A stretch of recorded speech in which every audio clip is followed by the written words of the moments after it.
Hi అండి. Welcome back to my channel. ఈరోజు మన కిచెన్లో బియ్యంతో వడియాలు ఎలాగ వేయాలో చూద్దాం. ఇక్కడ నేను రాత్రి మిగిలిపోయిన అన్నంతో వడియాలు వేస్తున్నాను.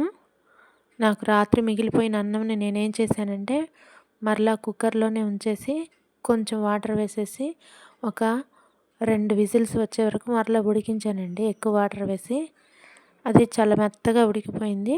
ఇక దాన్ని తీసేసి మిక్సీలో వేసి ఒకసారి 2 సార్లు తిప్పగానే చూడండి ఎంత స్మూత్ పేస్ట్ లాగా వచ్చేసిందో. ఇప్పుడు దానిలోనికి నేను స్టవ్ మీద పెట్టుకొని దానిలో ఒక గ్లాస్ వాటర్ వేసాను.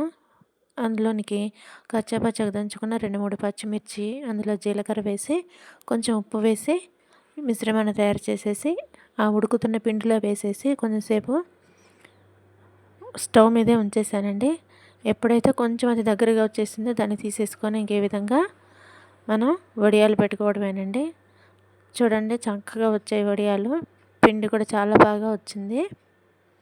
ఈ ఒక షీట్ మీద ఇట్లాంటి షీట్ ఒకటి తీసుకొని లేకపోతే కాటన్ శారీస్ కానీ ఏదన్నా ఒకటి ఉంటే అట్లా శారీ పరుచుకొని ఇట్లాంటి షీట్ మీద కానీ వేసుకుంటే బాగా ఒక రోజులోనే ఎండిపోతాయండి. నేను ఇట్లా వేసాను, ఒక్క రోజేనండి ఎండలో ఉంచింది. ఈ ఎండకి బాగా ఒక రోజుకే వడియాలు రెడీ అయిపోయాయండి. చాలా బాగా వచ్చాయి.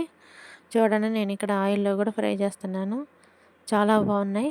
ఇది ఎప్పుడైనా పప్పుచారు చేసుకున్నప్పుడు కానీ సాంబారులో కానీ సైడ్ డిష్గా నంచుకోవడానికి చాలా బాగుంటుందండి. మీరు కూడా ట్రై చేయండి. మన ఛానల్ని సపోర్ట్ చేయండి. Thank you.